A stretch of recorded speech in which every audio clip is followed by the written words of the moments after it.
sahabat Pijar TV, terima kasih sudah klik video YouTube ini. Kiranya kebenaran firman yang saudara dapatkan menerangi kehidupan saudara. Untuk mudah menyaksikan video-video lainnya dan mendapatkan update dengan cepat, klik subscribe. Jangan lupa, berkat Tuhan jangan disimpan sendiri. Klik tombol share di bawah dan bagikan video ini ke sebanyak-banyaknya orang yang saudara kenal. Salam terang bagi Indonesia.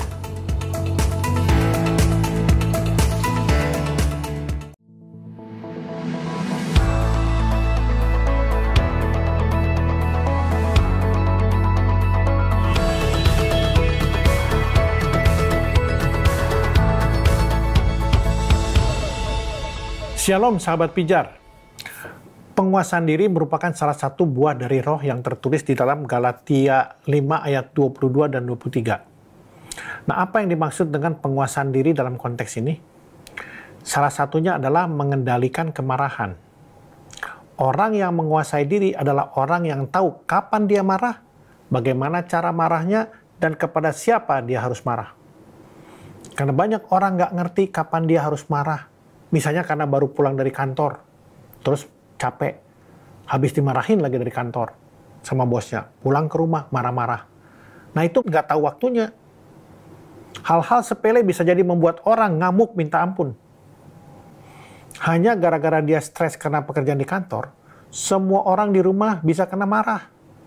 Inilah yang disebut dengan orang yang tidak dapat menguasai diri. Dan tidak tahu kapan harus marah, kepada siapa dia harus marah, dan apa alasannya dia marah. Nah, pertanyaannya sekarang adalah, apakah marah merupakan perbuatan dosa? Jawabannya adalah, marah bisa menjadi sebuah perbuatan dosa, tapi bisa juga menjadi sebuah kebenaran. Kapan marah bisa menjadi sebuah kebenaran? Dan kapan marah bisa menjadi sebuah perbuatan dosa? Ada satu hal utama yang membedakan marah yang merupakan sebuah dosa dan marah yang merupakan sebuah kebenaran, yaitu apa? Motivasi. Motivasi di sini berbicara tentang apa yang mendorong kita marah. Apakah kemarahan didorong atas kebencian, kekecewaan, atau mungkin karena iri hati? Atau di sisi lain kemarahan kita bisa didorong oleh kasih sayang. Marah yang didorong oleh kasih sayang adalah marah seorang ibu atau ayah kepada anaknya. Mereka memarahi anak mereka karena mereka begitu mengasihi anaknya, bukan karena kebencian.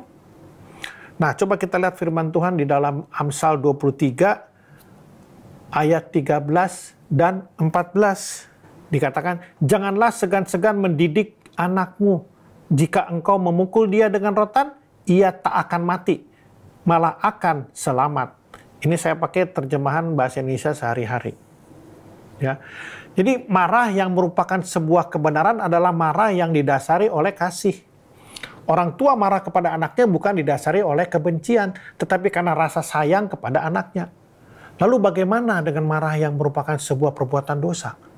Marah yang merupakan sebuah perbuatan dosa yaitu marah yang motivasinya didasari oleh ketidaksukaan, kebencian, iri hati. Jadi sebetulnya mau marah ya boleh-boleh aja. Yang menjadi masalah adalah apa yang mendorong kita marah. Sama seperti perbuatan baik. Kelihatannya baik, tetapi di hadapan Tuhan itu bisa menjadi sebuah perbuatan dosa. Kenapa? Karena bagi Tuhan bukan bentuk perbuatan baiknya, melainkan apa yang mendorong kita berbuat baik. Ketika perbuatan baik didorong oleh kemunafikan, itu akan menjadi dosa di mata Tuhan. Demikian juga dengan marah. Apa yang mendorong seseorang marah? Kalau itu iri hati, tentu dosa. Tapi kalau itu mengasihi, ya itulah kebenaran. Orang yang bijak akan memastikan bahwa orang yang dimarahi mengerti kenapa dia kena marah. Sehingga orang yang dimarahi tersebut bisa menerima dan sadar bahwa dia pantas untuk dimarahin. Orang yang bijak juga akan memeriksa tujuan dan motivasi ketika marah. Yaitu dengan memeriksa apa yang mendasari dia marah. Misalnya motivasi kemarahannya haruslah untuk memperbaiki, untuk mengasihi, dan bukan karena sebuah kebencian. Nah, kalau kita baca firman Tuhan di dalam Yakobus 1 ayat 19, dikatakan demikian, "Hai saudara-saudara yang kukasihi, ingatlah hal ini. Setiap orang hendaklah cepat untuk mendengar, tetapi lambat untuk berkata-kata, dan juga lambat untuk marah." Jadi sebelum marah, coba kita pikirkan dulu apakah kemarahan saya ini akan berdampak kepada nilai sementara atau nilai kekekalan. Kalau dampaknya nilai sementara, ya jangan marah. Karena itu pasti hal yang kecil, hal yang bernilai sementara. Contohnya, ketika ada kesalahan dari seseorang, coba kita bertanya dulu, kenapa kamu melakukan itu? Nah, banyak orang tidak mau bertanya, tetapi langsung marah dan sudah mempunyai kesimpulan. Pokoknya kamu salah. Dia tidak mau mendengar penyebabnya. Ternyata, setelah dia mau mendengar, baru ketahuan. Ternyata nilainya sementara. Sehingga dia berpikir, ya sudah, tapi kamu tahu nggak kalau itu salah? Tahu. Nah, jangan lakukan lagi. Ya, kan selesai. Inilah yang disebut dengan cepat untuk mendengar, tetapi lambat untuk berkata-kata. Kita juga perlu membedakan antara sebuah kemarahan dengan sebuah ketegasan loh. Ada orang yang kelihatannya marah, padahal sebetulnya sebuah ketegasan. Ketegasan itu bertujuan untuk mendidik dan mendisiplinkan. Tapi ingat, setan bisa menggunakan ketegasan itu untuk menjadi sebuah dosa. Dia bisa pelintir di dalam pikiran kita nih, perasaan dan kehendak kita. Ini karena natur dosa. Makanya firman Tuhan mengajarkan kita supaya jangan dikuasai oleh kemarahan. Nah, kalau kita lihat di dalam Efesus 4 ayat 26 dan 27 dikatakan demikian. Apabila kamu menjadi marah, janganlah kamu berbuat dosa. Janganlah matahari terbenam sebelum padam amarahmu. Dan janganlah beri kesempatan kepada iblis. Jadi hati-hati, jangan sampai iblis mengubah sebuah ketegasan atau mendisiplinkan orang menjadi sebuah kemarahan yang tidak terkendali. Tegas dalam bentuk kemarahan itu baik. Karena untuk mendidik. Nah, sekarang bagaimana agar emosi atau kemarahan itu tidak mengendalikan atau menguasai pikiran kita? Pikirkan dan periksa apa yang mendasari kemarahan itu. Dan apa dampaknya bagi orang yang kita marahin. Kalau dampaknya bernilai kekekalan, pasti kita akan marah dong. Di dalam Amsal 13 ayat 24 dikatakan demikian.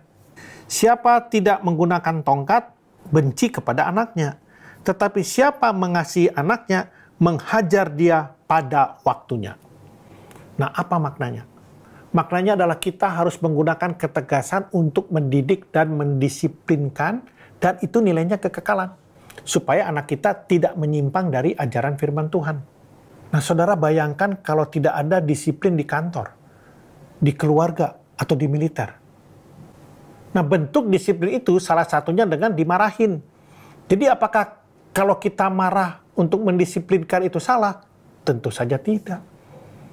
Justru itu untuk sesuatu yang bernilai kekekalan. Jadi marahlah untuk sebuah nilai kekekalan dan bukan untuk sesuatu yang bernilai sementara. Saudara terkasih, kita adalah terang bagi Indonesia. Oleh karenanya, jaga terangmu. Tuhan Yesus memberkati.